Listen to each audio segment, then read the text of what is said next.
edit out the first part. That's totally fine. Okay, so welcome to the Reforged Training and Nutrition Podcast. I'm Derek, and I'm here with my co-host, America's Chin, John Pack. What's up, guys? Today we're sitting down. We're sitting down with John. We're just going to kind of get to know him a little bit better. I met John. We work at a large training facility, countrywide training facility. Probably the best place for trainers that want to be, that want to work in a corporate setting. Probably the best one for us to be working at. I'm a certified personal trainer through National Academy of Sports Medicine since 2012. I just became a certified nutritionist through Mac Nutrition University. Like I said, I've been working with John for like the past 18 months. I wanted him to do this podcast with me because I think he has a ton to offer. And he's kind of on the quieter side until you like peel him out of his shell. I think it took me like the better part of 6 months to get him to talk to me. But he's like really intelligent. He's much younger than I am, and I just think he's way far ahead of the game than I think a lot of trainers are, especially at his age. And he has like a hell of a work ethic. So like his hard work, his non-dogmatic belief system in regards to training has really like changed my views and shaped. Like I'm no longer just a barbell guy, even though I always will love the barbell. Like I won't do the barbell, strictly anymore.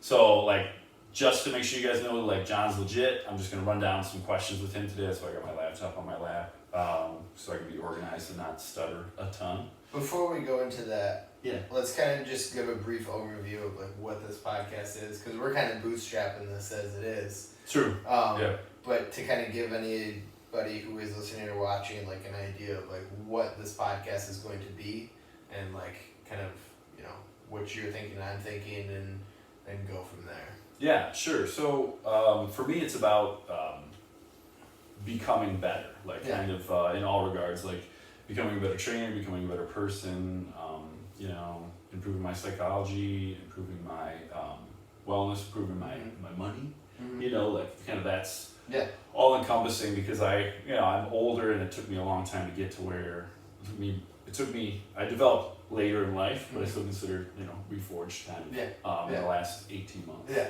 What is it for you? Yeah, no, I think I like that you said that it's it's about you learning too, because that's like kind of what we want it to be about, as far as, or at least I want it to be about, like I want to learn from you, I want the people watching to learn from both of us, and then anybody we have on, I want them to learn too. Right? Oh yeah, for sure, hands down. So like I think that's a good way to put it.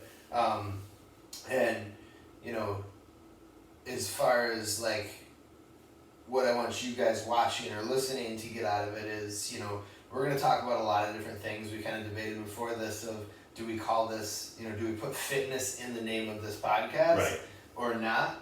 But we decided not to, because we kind of want this to kind of cover everything, right? And there might be some bullshit that we just talk about, and it probably won't be related to anything to fitness, right? Right, yeah. But then there'll be some nitty gritty, like, training stuff and nutrition things that come up too. So that's kind of what I'm hoping for. So yeah, it's just kind of all encompassing, and I just think, I think for you and me both that training physically has been a huge part of kind of what shapes us, 100%. right? 100%.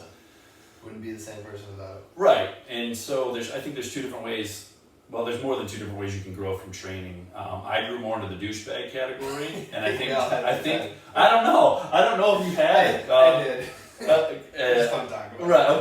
Okay. But I mean, much more put together. You are, anyways. So that's kind of what we want this to be. We want it to be. So when we have people on, most people are going to be, in some regard, they're going to be people that have reforged themselves in some way. Became better and became a better version of themselves, because that's constantly what I want to work on. I think that's what John's always working on too. Not always, because I do play a lot of video games. I do too, especially during this quarantine. Yeah, for those of you, if you're not in Michigan, we're still closed down completely, so we haven't been working in the gym since March 16th. They shut us down. So it's been a minute. Yeah, so it's been a little while. We got some time on our hands. Yeah, and we were lucky enough that our gym took care of us. They gave us compensation for a long time outside of it. And just so happened that John is always in the top 3. Well, usually always in the top 3, and I'm always in the top 10. Hey, So Yeah, top 10. So,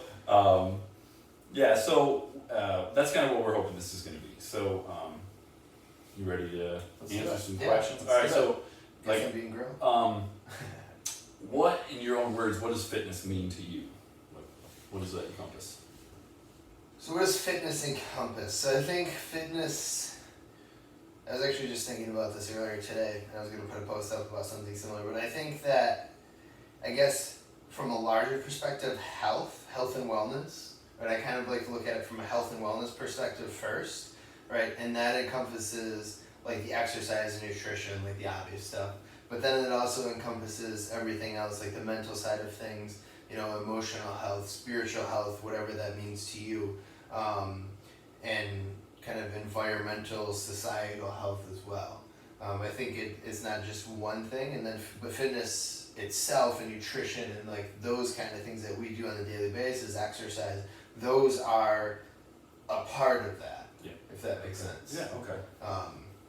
And you know, within fitness, obviously, that is the exercise, the nutrition, the mobility, flexibility, conditioning, all that kind of stuff. Okay. No, I like that. Okay. So you studied, what did you study in college? Exercise science. Exercise science. So when you like chose that, Yeah. what was the thought process? Like, Yeah. was there a thought process? Because like I just chose psychology because Yeah. I didn't want to do math. Yeah. So funny you say that actually. So back like before college, like I wanted to do something with nutrition and health. Like always wanted to do that. I didn't know exactly what, and then kind of let people talk me out of that. Right. I actually had a teacher. I remember this like word for word. That I was a senior and had this conversation with me, and she's like, "Well, what do you want to do?" I was like, "Well, I want to go to school for nutrition, do something with that." And she's like, "Well, why would you want to do that? You're not going to make any money." And then, like, as a 17-year-old kid at the time, very impressionable, I was like, "Oh wow, you're right." But I mean, I was listening to a teacher. That's number one, but that's another thing. But so I kind of let that and some other things like kind of push me away from that a little bit, and I actually ended up going to school first. I thought I wanted to be like some sort of engineer, a welding engineer to be exact. Really? That's why I started. I didn't know that. Oh, wow. And then I found out very quickly that I really, really, really did not like sitting through all these math classes, and this was like my freshman or sophomore year, and I was like, why am I doing this? Yeah. This is not what I want to do. I spend more time like reading about training and nutrition and like writing programs and all this stuff and working out than I do like anything to do with this. So then I switched, ended up going to Oakland University and studying health science with emphasis exercise science, and so that's kind of how I got into. Okay, then like college. Yeah. When did you first start like training? I first started like training, working out. I guess like I started with sports first, and even before like I knew what like weightlifting was, like conditioning, like that kind of stuff. Like I was still training. It was funny because I would always tell people that I liked practicing more than I actually liked the games. Like I liked the process of like I loved playing whatever game it was, competing. I loved competing, but I actually like training for it better, right? So I can remember like back when like I used to be really into baseball when I was a kid. And I would like practice every single day, like throwing against this like little net thing, like throwing against the wall, fielding ground balls, like over and over and over again. So like I always loved to train. And then once I found out like what the heck weightlifting was, I was like, oh, this is awesome. This can make me better at all these sports that I enjoy, right? So I was probably when I got into actual like fitness that we, most people think about, I was probably 15, 16, maybe 15. Okay. Yeah. Okay. I guess maybe 14 or 15. When I know you have a wrestling background, Yeah. So how old were you when you started wrestling? So not till high school. Really? Yeah. So. Oh wow. Okay. Super. Like I played everything else. Super into baseball. Like tried every other sport that basically you could, and in our small town, we didn't have everything. And then got into wrestling in high school, and then fell in love with that. Okay. Yeah. What weight did you wrestle at? So I wrestled everywhere from I think 103 to all the way up to 130. 18 years old, 125 pounds as a senior, so big dude. I was a little fella. That's Late pretty bloomer. wild. So, But well, okay, how old were you when you first started sports then? Sports, I mean, young, I don't know, whenever you can start baseball and little kid soccer and stuff like that. So Right, that's interesting. So Little you talked tech. about a teacher that yeah. kind of pushed you away from what you wanted to Yeah. do. Did you have anybody like early on pushing you towards something in the? In fitness and nutrition, not really, to be honest. Like I Okay. didn't like. So I grew up in a very small town, and I mean, we didn't even have a gym. Like there was legitimately not a gym in Wow. town. Like we worked out at a church that had an old portable building that would be like behind school, or like this old, building that they just had a bunch of old equipment and like actually there was like a lot of like handmade stuff because it was like a farming town and like there's people who like welded together a bench or squat rack, all this stuff, and like people would just like donate stuff so we could have a gym, and that's where I started Wow. like first lifting. Wow. Okay. Was in this kind of gym thing. That's pretty wild. But it was actually really cool. Like it was pretty cool. Is that what you told me about? Like, was in the back of a truck or something like that? Did you say? No. No. Okay. I thought you said something No. about like. Okay. Anyways. Okay. So, long history of sports. Yep. So like after college, what was the? Yeah, so in college is when I like really started training people. So like in school, like I wasn't really sure what I wanted to do with the exercise science background and stuff, if I wanted to try to go to like, be a physical therapist or, go to graduate school just for exercise science and get into kind of the research side of things, or really wasn't sure, or train people, right? So then you had to do an internship as a part of it. And I did this internship and I was like, oh, wow, this training people thing is really awesome. Like I really enjoy this. And then eventually got hired as a trainer at this place where I interned. And then from then on, I mean, I trained through college and then just never stopped it. Oh, that's cool. So all right. Wow. I got really lucky. Yeah, Really that's cool. lucky. All right. Yeah. Very cool. So you had no idea you were gonna be. Well, I guess you kind of did. Like when you got your internship, you knew you were gonna be a professional trainer. That's kind of. Yeah, it's like once I did it, I can remember like actually the first day, like there was they did a lot of like athletic teams and stuff, and there was this lacrosse team that like the first hour I helped with, and by helped I mean I basically stood there because I didn't know anything, right? I held the time Been there. basically, Yeah. right? While the other Good. coaches did Yeah, their thing. yeah. And I was just like, I mean, I didn't look much older than the kids working out at the senior Right, high school, yeah. right? But I remember on that day I came home and I was like, wow, I gotta figure out a way to do this like all the time. And because up to that point, I still didn't really know that you could actually like have a career in training, right? Again, I didn't know any personal trainers, like Right. I didn't know any gyms like that, and it was kind of thought of, I guess, as kind of he's just a trainer, like that's just like anybody can do that kind of thing, right? And I As think I'm sure he's that's- experienced. Yeah, that's a super common Yeah. thought, and that can really. That played a lot of head games with me Yeah. when I first started doing it because. You're just like, oh wow, I'm a piece of shit. I'm just a trainer. Just a trainer. You just know, a like, trainer. just right? a trainer. But then, like, I realized for me it was like, when did you realize you were like? I mean, there's no reason to sugarcoat it. When did you realize you were better trainer than almost everybody? I don't think that, but You should. I appreciate that. But I don't know, like I guess like there's like kind of this like we've talked about this before, but for anyone like out there, like kind of like the more you know, the more you realize you don't know continuum, right? So like as like when you first start out, you think you're like the shit. Like you are just everything, and like once you get that job as a trainer, like man, I am just awesome, right? Yeah, I yeah. can help anybody, I can fix anything. I'm good at everything. Any goal, I can get you there. When in reality, like at that point, you literally know nothing, or almost nothing. You know more than the people, almost nothing, right? You know more than the people that you're training, but that's about it, right? Yeah. As far as knowledge base goes in the training world, like you're down on the floor, maybe below, right?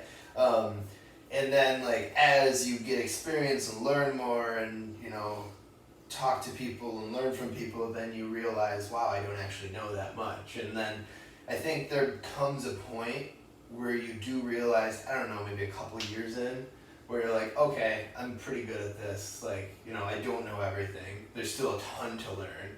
A ton of stuff still really confuses me. But, like, I think I'm better than just kind of the average Joe trainer, that kind of stereotype, right? So I don't know if I ever had that thought, you know? What about you? Did you have a moment like that? Yeah. Yeah? And I think I think mine was, I think I was just conceited early. Yeah.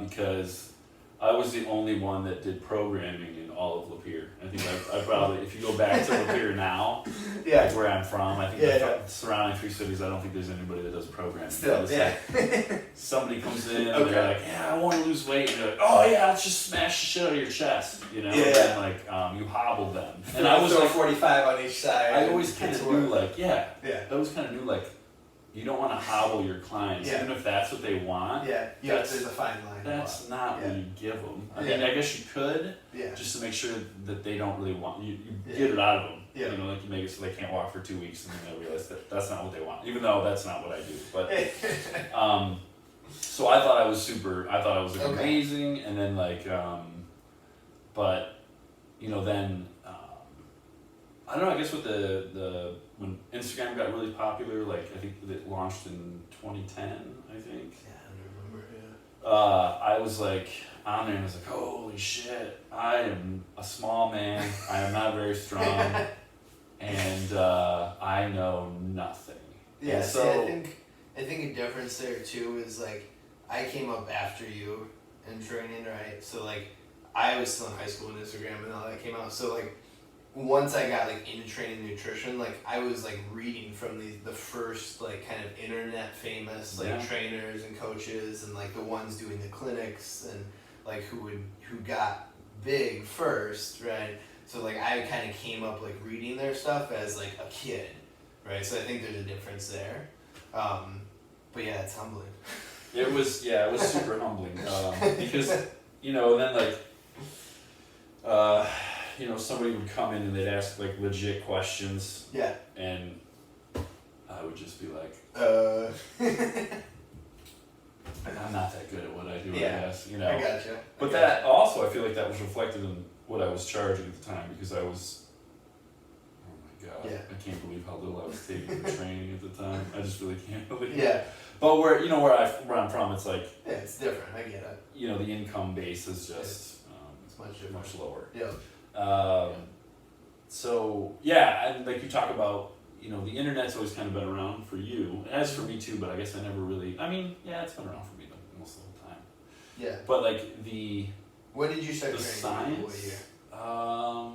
it was in 2012. 25. Yeah, Okay. I was Okay. like 3 months after I got my certification. Gotcha. And to be honest with you, who were you certified through originally, the first one? ACE, American Council on Exercise. Okay. Like I had gotten through college basically smoozing people. Mm-hmm. Like that's what I learned to do with my psychology degree, was like, all right, what is my TA like? What is she not like? Yeah. What is he like? What is he not like? What are they into? If I buy them drinks, and if I know where their bar at, what kind of leeway do I have on that? So like I'm like more like a bullshit artist in that regard, I guess. Okay. But God, I forgot where I was going with that. Anyways, so with that, my college experience wasn't hard. Yeah. It was expensive, but it was not hard. Yeah. And so when I actually studied for my NASM, it took me the full year to get through the book. Yeah. And then I remember going to the exam, and it was a proctored exam, so we couldn't use our books. Yep. And it was like 275 questions, 100 of them didn't count. And I was like, what? Why would they do this? And the guy next to me, he was a super nice guy, had a stutter problem, trying to be a personal trainer, and this was his third time taking it, and he was like, yeah, it's only $250 of a retake. And I'm like, I cannot afford to pay this. So Did you pass the first time? yes, that was the hardest exam I'd ever taken. Okay, I gotcha. Because insertion points, I mean, you cram for it. I couldn't regurgite most of that stuff Yeah. now, but And most of it doesn't matter. most of it does not matter. That's the key thing. Is most of it does not matter. Yeah. I mean, what do you think the most important thing is to be a good trainer? Like, what do you think the number one thing is to you? I mean, I know that's tough. Yeah, but like, if you that's had a tough question. I mean, assuming you have, I think you have to have a base level of knowledge as far as, the human body, the anatomy, the physiology. You don't have to know everything. You don't have to know every insertion and every single muscle and spell it out and point it out on the thing. I think that's good to know, but I don't think you have to, especially when you first start. You have to have a basic understanding of it, and same with physiology and energy systems and that kind of stuff. But I think communication is the number one intangible thing, right? Being able to communicate with someone, because if you can't communicate, you're not going to be able to help them, right? Because they're not going to stay with you. They might not even start training with you to begin with, right? So how are you going to help them if you can't relay why they need your help and what you're going to do and what the plan is, right? Yeah. So I think that's the number one thing. I know different people I've worked for before have said I don't care necessarily someone coming in, a new trainer, a new person, if they've ever trained before, if they've had tons of experience, degrees, certifications, if they can't talk to someone, right? But if we know a couple of yeah, I mean, I'm sure everybody can think of people like that, right? Even not in fitness, right, and what we do, but anybody watching can think of someone who is very, very smart and knowledgeable about whatever their job is, but for whatever reason they can't quite, succeed at it because they can't communicate, right? Maybe they can't work in a team, maybe they can't sell, right? Maybe they can't do something like that. They know internally what to do, but they can't translate that to the real world. Yeah, I think that's it. I think communication is a huge thing. Yeah. I think, for me, I would agree. Communication is super important. Mm-hmm. Some of the things that I overlooked when I first started was being transparent. Yeah, that's making a lot of big promises, you mean? That, or just,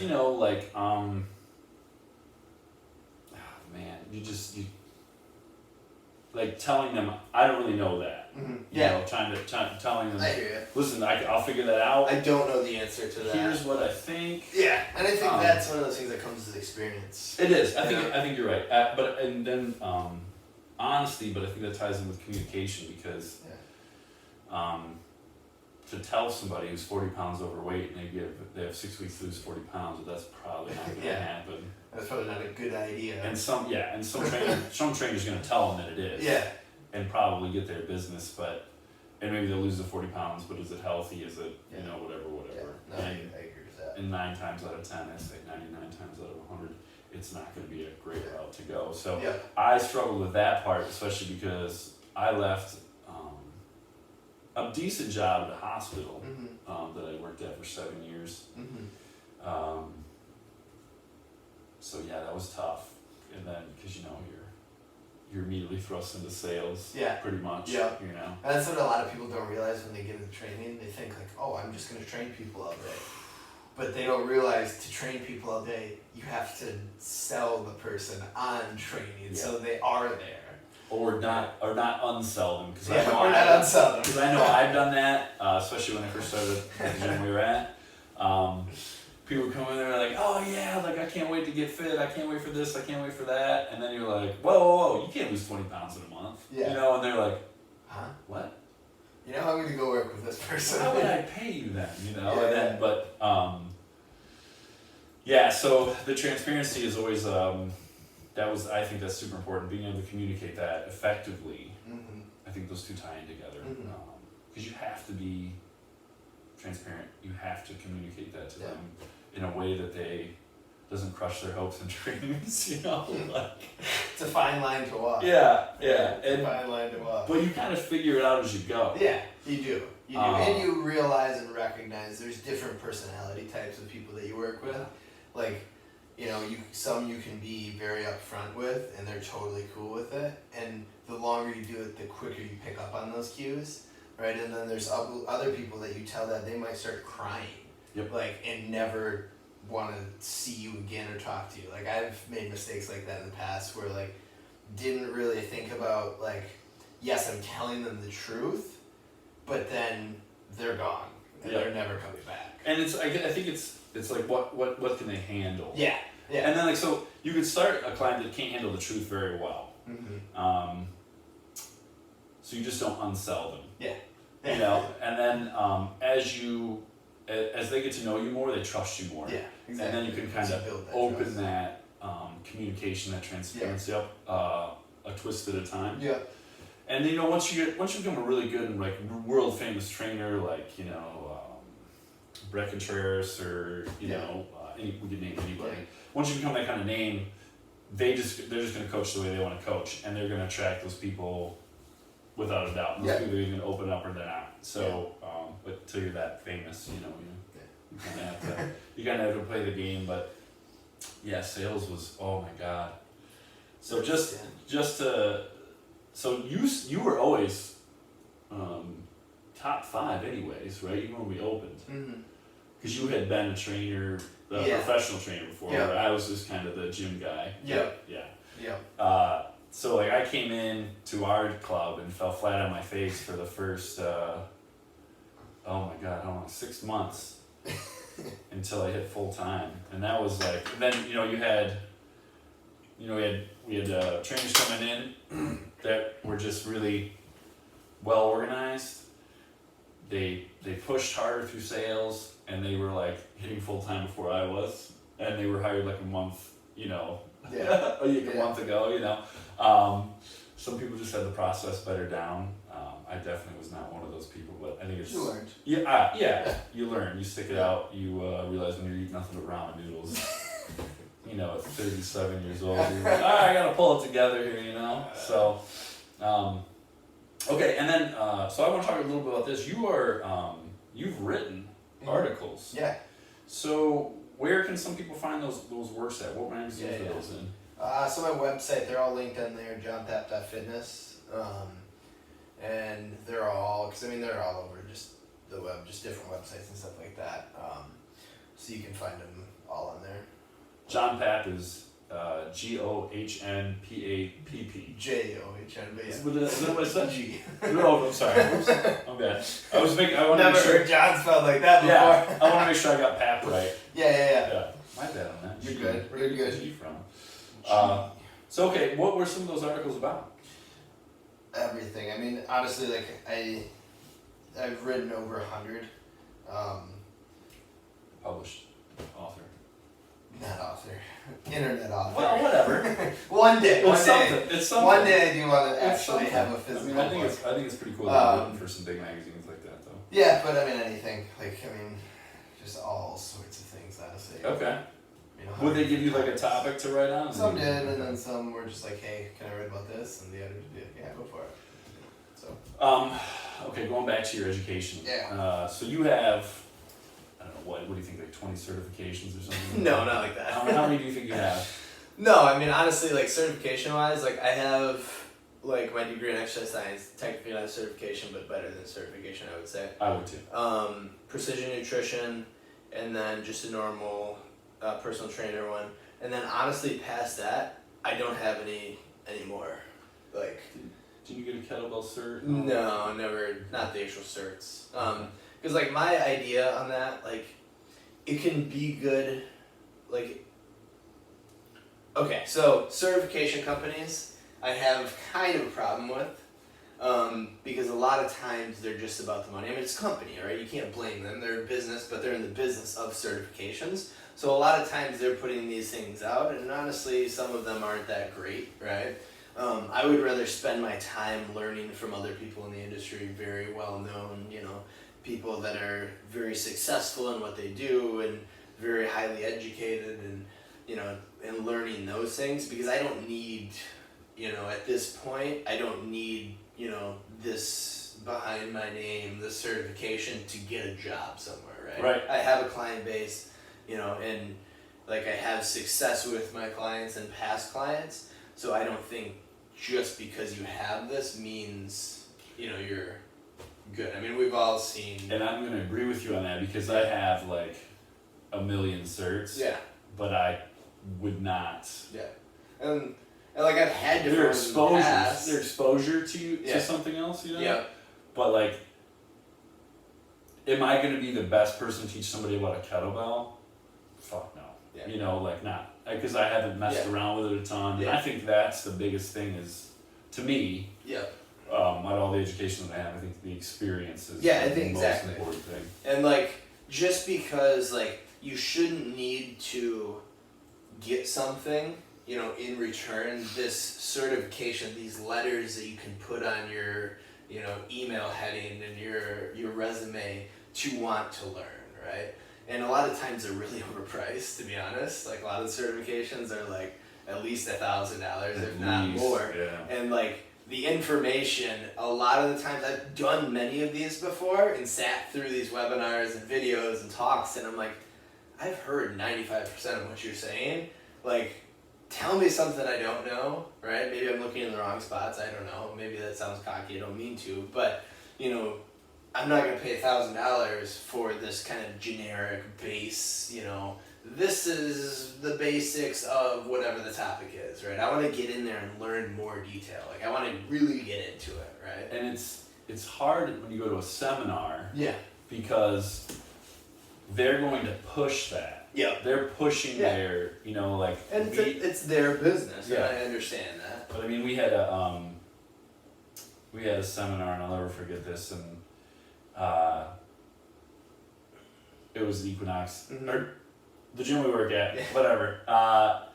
And it was this tool that that they have at those gyms, and this lady said that it was good for your skin.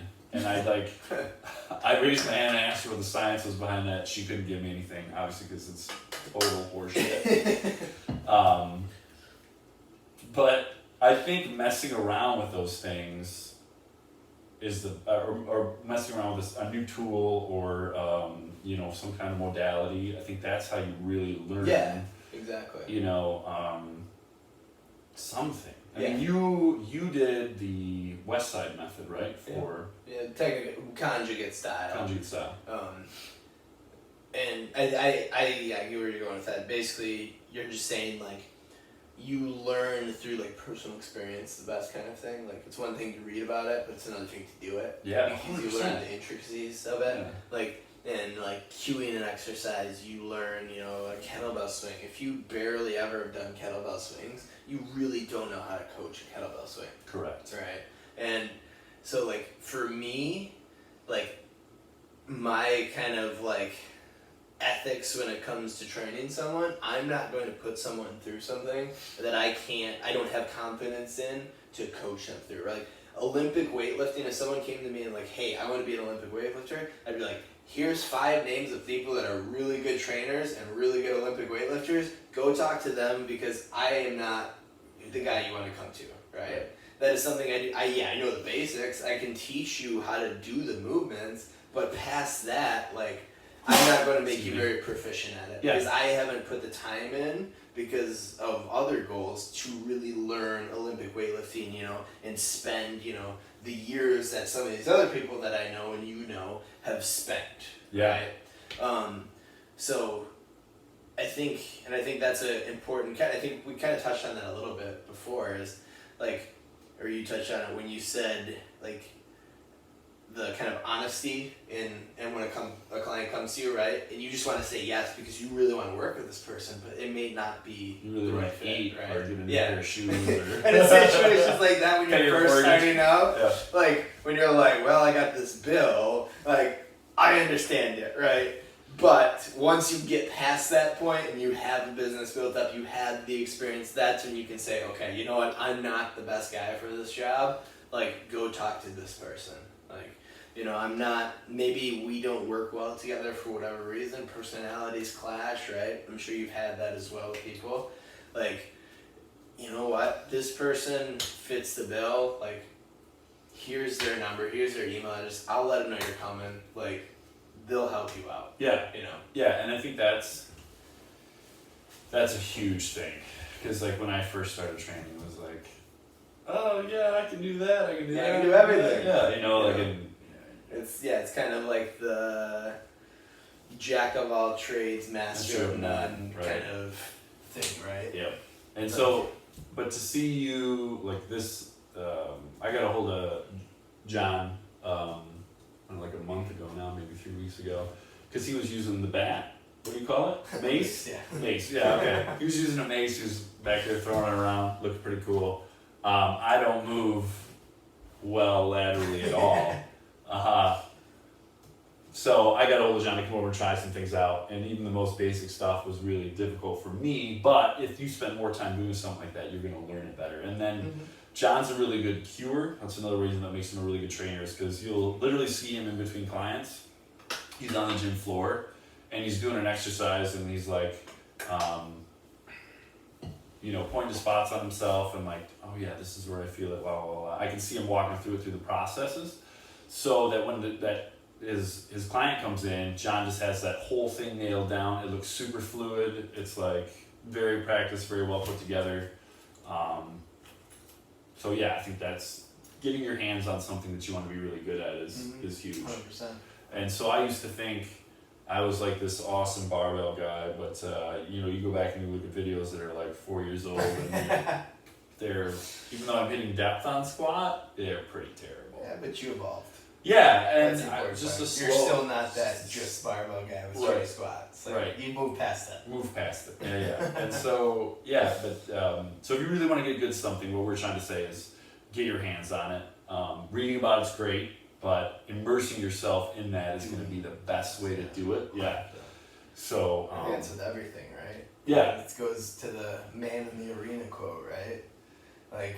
Oh, what's this one? So, like, oh jeez, put me on the spot. I believe it was Teddy Roosevelt that said it. He might want to look it up so I don't butcher it. But basically, it's saying, he's going to, you should trust someone who's experienced whatever they're preaching, right? Kind of like the motivational speaker who hasn't really done anything kind of person. Like, you want to avoid that. Seek out those who've experienced whatever you are seeking, right? And I don't want to butcher the actual quote. I mean, I know that part is correct, but I don't want to mess up the order. So, yeah, but I don't know. Yeah. Yeah. So, yeah, if you want, like, again, just to recap, certs are great. Yep. They can expose you to certain things, but they're not everything. So, if you, and this is something I had when I came into the gym to work with the group of trainers that we have, everybody had more certifications than I had. A lot of them had more experience in sales, especially. Even though I had been a trainer probably a little longer than some of them, I wasn't a very successful one. So get your hands on it, and then ask questions. Reach out to people that, people love to share things. They do. So reach Especially out. things they're passionate about. Yeah. So reach out. Anybody who's good at something most likely is passionate about it. Right. Right. Yeah. And they're gonna want to talk about it. So people would sucker me in the gym for not a free session, but they'd be like, oh, I just don't know how to deadlift, and they'd be like, oh, this is something I can teach. Get this guy talking about deadlifts. This is literally he can go for hours. This is something I can teach. Only because I fucked it up for probably 10 years. Yeah. And then you pay the piper down the road, but you pay the piper. I'm paying the piper. Okay, so quarantine slowed me way down when it came to fitness and stuff, and obviously being productive with my time. But it's still important to me. Mm-hmm. So now that I found a gym that's open, I'm still going. But to this day, why is fitness or staying healthy or all that? What is that? Why is that still super important to you? I mean, for me, obviously health is health, and I really value health. I want to be able to do the things that I love for a very long time, and a lot of those things are active, fit things, right, where you have to be able to do things like, martial arts and whatnot. And I've always been involved in active things and sports and recreational things like that. And I want to be able to do those things for as long as I possibly can, right? I want to be able to be the guy who's 7 years old rolling on the mat, Which is pretty dope. which is pretty awesome, right? Yeah. And obviously it's not going to be at the same level as when I'm 26, but I want to be able to do that, right? So that's like the overarching thing for me. And then like outside of that, like mentally, right? That's why I fell in love with training was, I love the process, but also the mental benefits, right?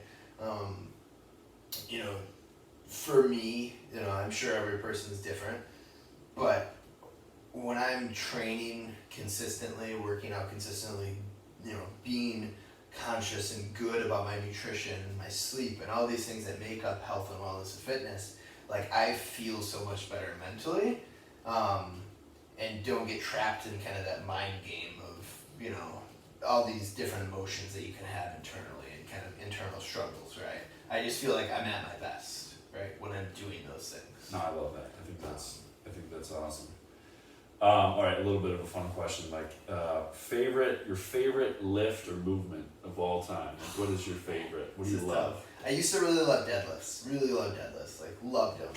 Yeah, what is your best pluck on a deadlift? My best pluck was 545. What'd you weigh? At the time, probably like 175, 170-ish. That's big.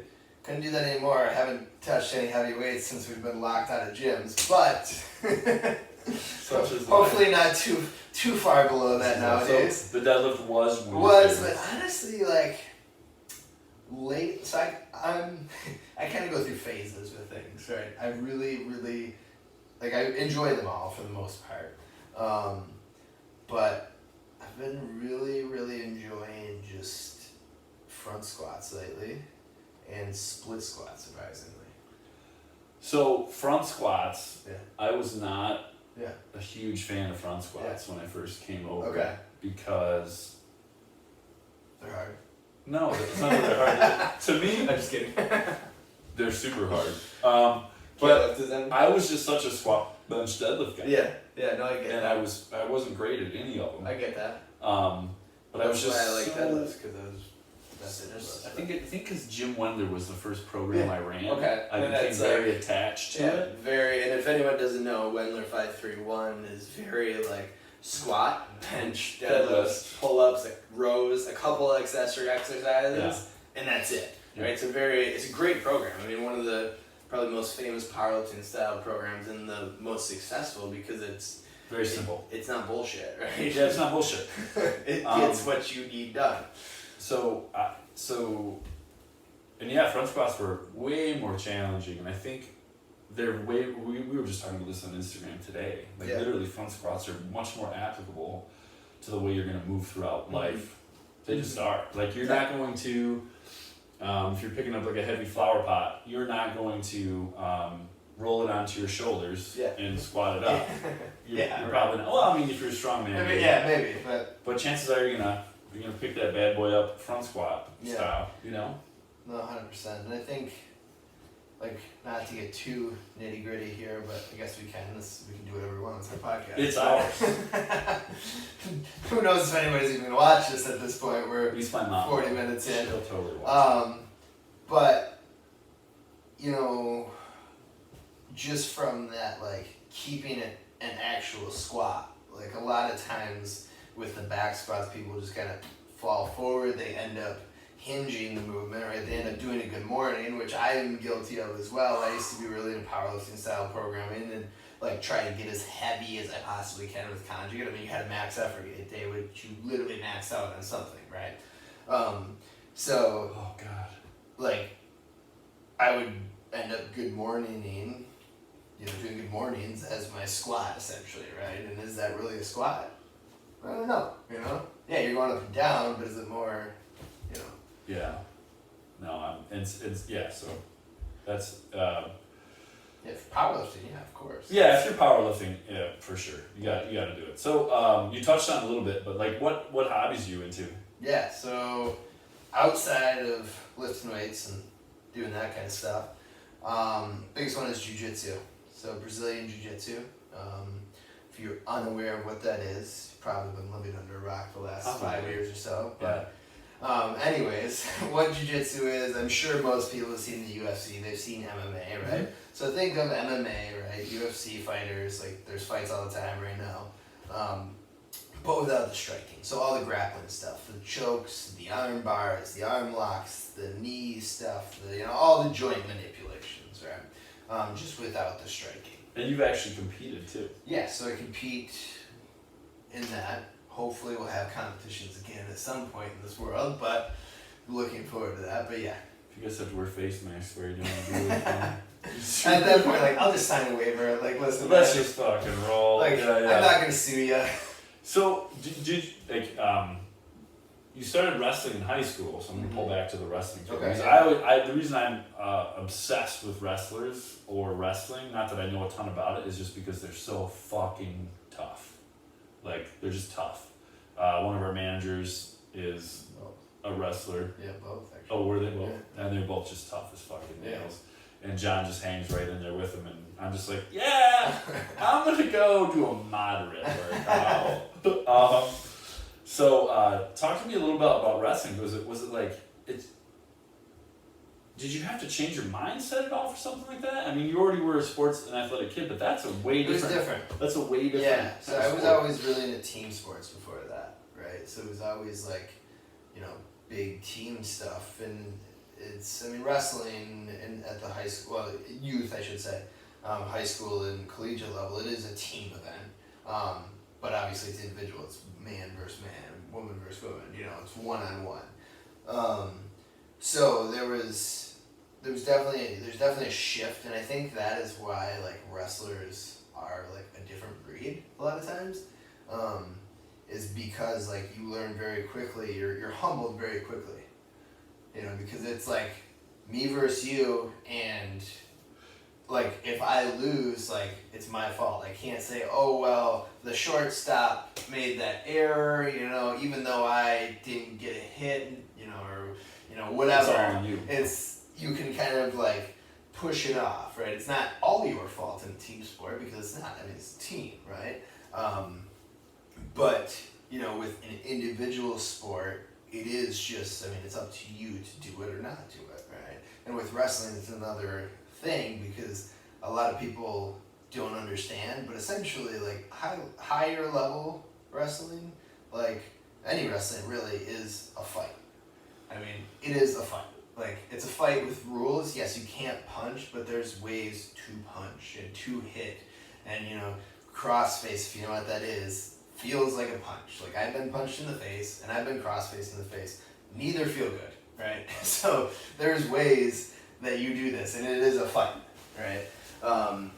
And so yeah, I don't really know where I was going with that. No, I was just asking because I to segue from the wrestling is I don't know the statistics on this, but wrestlers I just feel like are more. This is obviously just. There's no scientific backing to this right now. I haven't looked at the stats, but wrestlers are just more high achieving. I don't know, like, the stats on that, like, but I think a lot of times just you do tend to see, like, successful people in whatever they are. They have some sort of background, and maybe not just wrestling, but those like individual sports, whether it's swimming or golf, even. True. Like, singles in tennis, like where it's just up to you. But I think it is a little bit different with wrestling and combat sports in general. And I would be interested. I don't even know if they've done anything. I could look into it. I don't know if they have either, but I'm sure I could find it. Yeah, I'm sure you can find something. You're like the research king. I love research.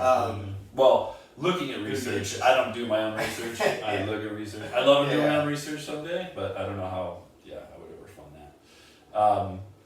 So like in wrestling, what did you learn through that whole process then? Other than like you could take anybody down you wanted to. And the biggest thing though is like you learn about yourself, right? You learn that like I think that delayed gratification, because in wrestling there's a lot that sucks, right? There's a lot that sucks, right? Weight cuts suck. Like getting beat down like by bigger, more experienced, better guys like sucks. Like, you know, not eating a lot, and there's, you know, that can be a podcast in That can itself. be a podcast in Problems itself, with, yeah. with just combat sports in general and how a lot of people treat those kind of things from a health and fitness standpoint. But that's a podcast in itself. That sucks, right? So you learn kind of that, like, I guess, delayed gratification and work ethic, because there's only one way to get better, like suffer through it, right? The suffer word. Suffer. Suffer. Okay, let's see. Let me see what other questions I have for you. All right, let's do another fun one before we move on to something else. Okay. All right, if you had a choice between fighting 100 horses that were the size of ducks or one duck the size of a horse, what would you pick? I would pick the 100 horses all day and every day. Okay. Because at least I can try to punt those suckers across the room. And a horse bite would not feel good. No. But hopefully they're smaller. The smaller Well, they have to jaws, be. right? Yeah, they have to They're be. not- they have to be they're duck tiny. size. They're size of a duck, so they got a smaller jaw, not as much power behind it, right? Each bite. You know, the hundreds of them a lot. But could you imagine a duck the size of a horse with that? It'd be a little like scary. just like I'm not gonna lie. trying to. I mean, if you watch a duck eat, right? They just go, pop, they snap, yes. right? And They they're- grab it, and whatever they're- it is. they- They catch a fish. They still have teeth, right? They're just like needles. I don't know, do they? They would have to, right? I don't know. We could look at that. Yeah. And then Try like, to pull that up. so from quarantine, like, have you been reading? What have you been up to? Like, what have you been doing with yourself? So I've been training some, a lot of virtual stuff, some classes, stuff like that. Yeah.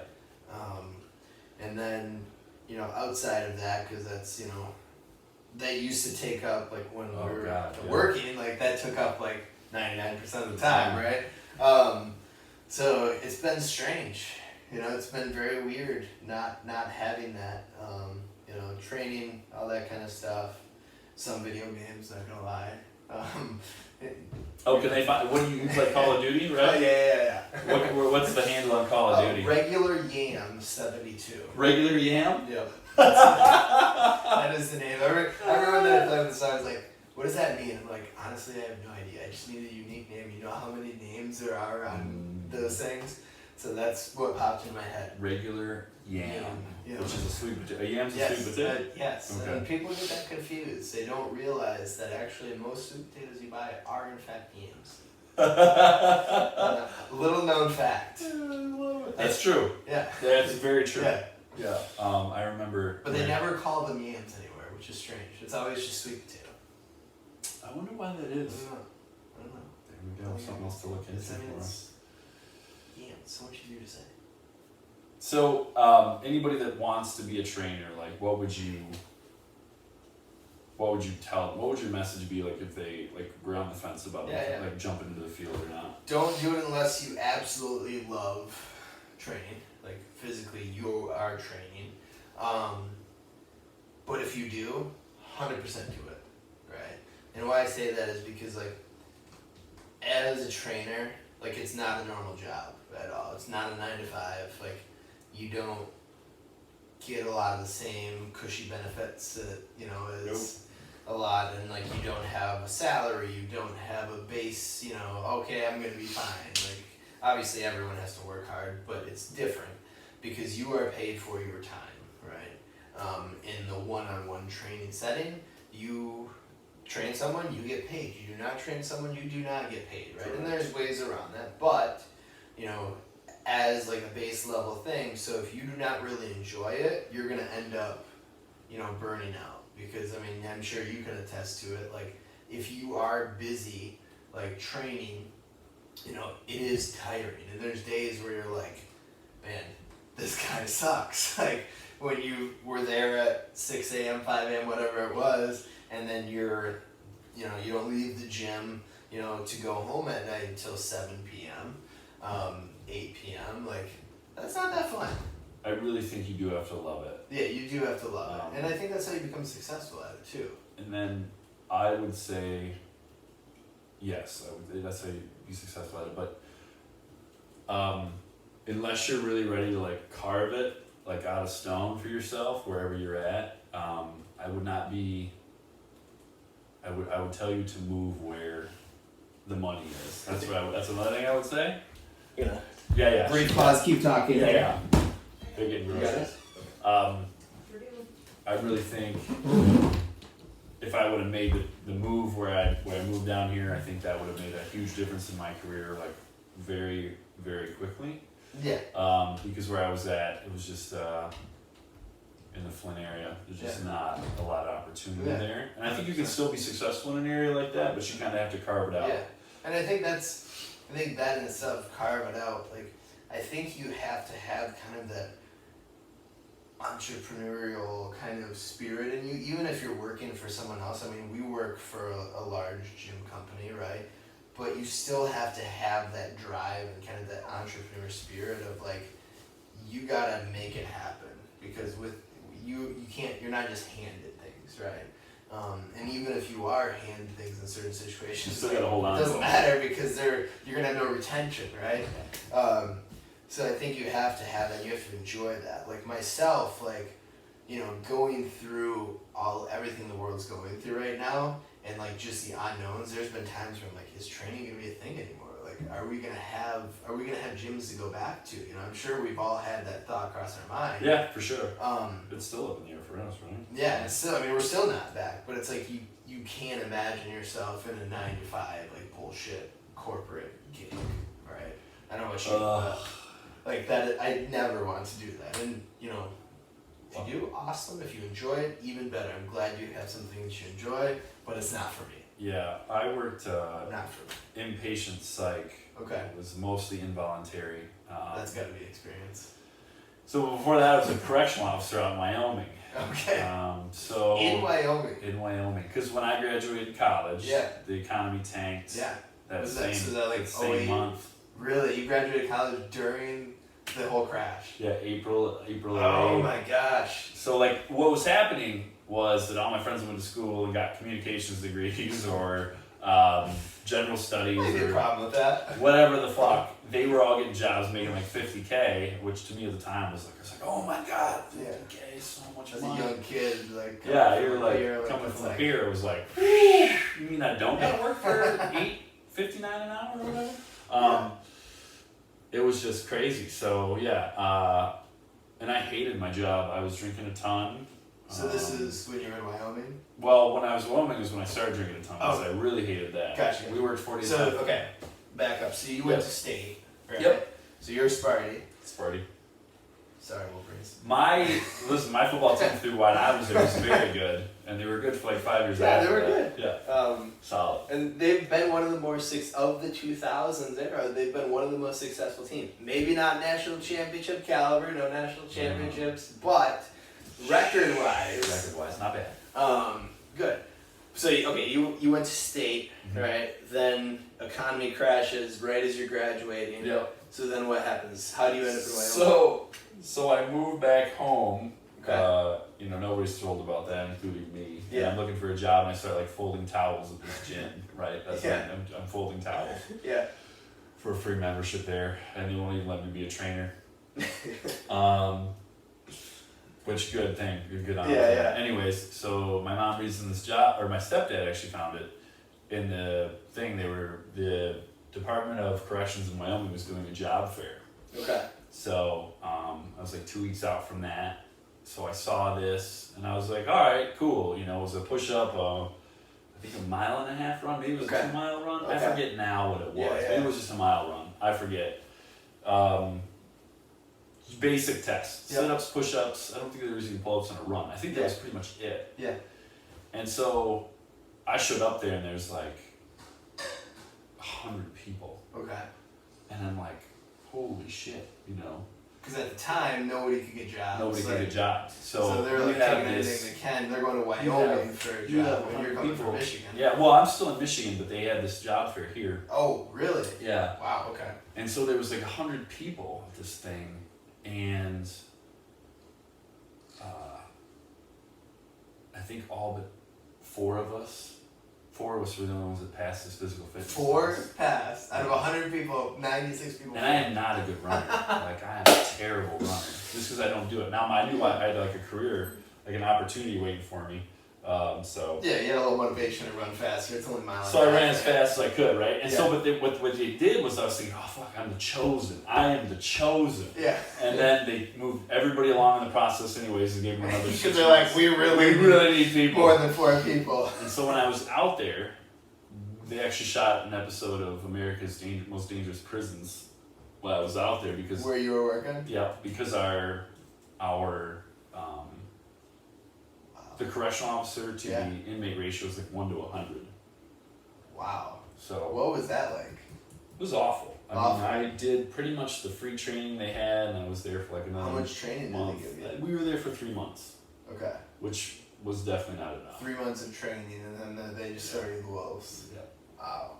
Did you have any like crazy experiences?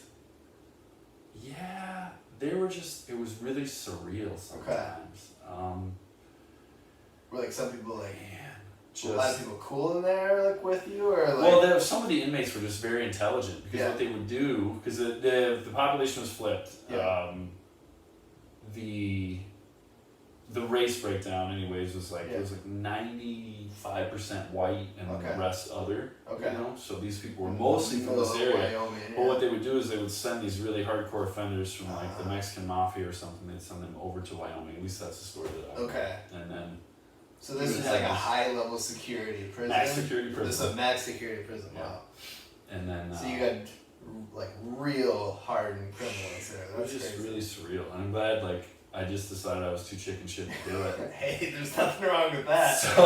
So when I came back going to a step down, it felt like a step down anyways, going to a inpatient psychiatric unit was Okay. and they hired me because of that, Yeah. the training that I The had, experience, yeah. and also because I'm slightly larger than the Yeah, average You're a man. big guy, yeah. So those two things, Dang. they wanted somebody there that could. Yeah. And then I thought, oh, cool, I can handle, Yeah. psychiatric patients. That was a whole another bag Whole of nother worms. I was animal. happy to be closer to home, but Yeah. man, You worked there for 7 years, right? they would bite you, Ooh. and then you'd be worried about what they Yeah. had. Any infections and They'd spit catching on you. anything. And then I felt like to treat somebody humanely Yeah. was really hard because Okay. there's that gang mentality. Yeah. It's like sometimes it felt like you versus the patients, Yeah. but it should never feel like Because that. like We you're just in didn't- this day to day, like we just didn't have a good decompression process, so I just. interesting.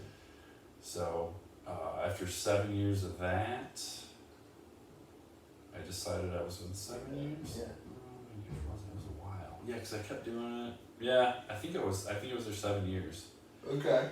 I started doing personal training, I think, at the 5-year mark on the side. Yeah. And I moved to a step down unit, which was outpatient for kids. Gotcha. And you think the Oh, jeez. adults are bad, the kids are, and it just sucks, man, because you want to help those kids more than Yeah. anything, and like, hey, if I could just take them to the gym with me or Yeah. do be physical, Yeah. maybe increase their self-esteem, Yeah. might not have these problems. But then you see how kind of wrecked the system is, and That sucks. man, it was just so tough. And to be a kid that came through that, Yeah. I don't know any that. I haven't ran into any because you can't give out your Yep. info. I was Derek B. Yeah. So You've never seen any. it was just tough. So I think that's what drew me to the training aspect was you really get to know somebody and they get to know you, and man, you literally see a person kind of blossom in front of you. Like you have a client hit a female client. This one I absolutely love. She still is a veterinarian. She's been one for like 30 some years. Mm-hmm. She deadlifted like 300 pounds at Wow. like 52. That's awesome. And it was an Yeah. incredible moment. She started crying. I was like crying. She was like a deadlift, Yeah. And it was good. That's Deadlift. awesome. So that's kind of what I always wanted was that connection. That's kind of I think that's what I was always kind of seeking. Yeah, and So more of a this- positive. Yeah, and then you can be there to shepherd them through the hard time. Not Yeah. shepherd them through, but Yeah, to be a sympathetic ear when they're working out, Yeah.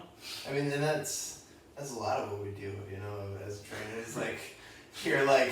You think the hairdresser knows shit? Yeah. You haven't been a personal trainer yet.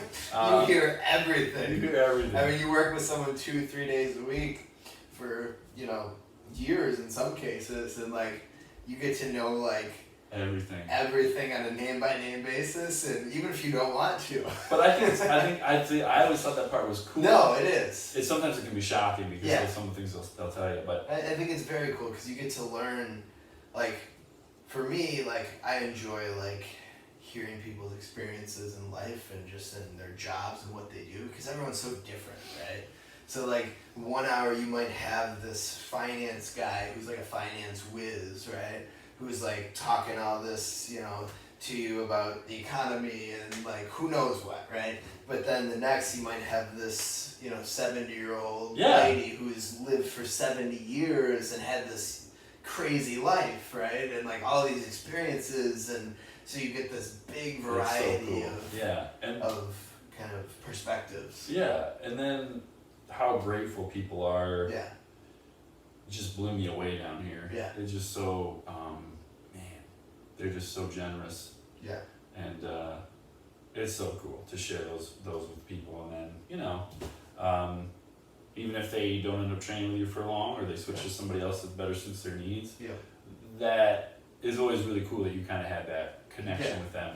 Exactly. And even like, you can still like, it's kind of funny, like I don't know if you've ever like run into people that used to train or anything like that, and, like you no longer train them, but like you still have that kind of connection, you know? It's like, oh man, how you doing? Like, haven't seen you forever. For sure. Keeping up with things, like in most cases, you know? Yeah, and then also they'll tell you the confessions. As a trainer, do you get confessions? As far as, what do you mean confessions? So like, I always find confessions. When people know Where did you confess? When people know you're a trainer. Oh yeah. They'll be like, "Oh my God, I'm so glad you were here 10 minutes early. I ate this whole thing of nachos by myself. I'm disgusting. I'm gonna set up with you on Monday." Like, that is so funny that you say that, because like, that's like kind of one of those things. Like even like you go to a party, you go to a bar, you go out wherever, and like somehow like in conversation you meet someone. Oh, what do you do? I'm a trainer. Oh, and then they start like telling you about their diet. And, I absolutely can't lose weight. I eat 500 calories a day and I can't lose weight. And you're like, listen, man, I'm trying to watch the game, but like you can't help but talk about it, because everyone has like some sort of relationship, you know, with obviously food and nutrition and like exercise to some extent, right? So it's a very funny thing. Yeah, the confessions. So be ready for that too. If you become a trainer. Exactly. But I think it's just like anything else. If you really want to be successful at it, it's gonna be what you make it. 100%. So find a good mentor, and then go from there. I always think mentors are huge. Yeah. Find somebody you can look up to. 100%. And then go after it. So before we end this thing, I'm going for over an hour now, but before we end this thing, like, what is your, just so people know, and kind of philosophy on training and nutrition and things like that? Anything big? I think that's kind of still something I'm trying to figure out as my philosophy on it. I think movement is very important, and I think trying to understand nutrition. Yeah. Obviously, I'd love it if everybody tracked their food. Yeah. But very few people do that, and I don't do it every day either. Yeah. Balance, I think, is the key. Okay.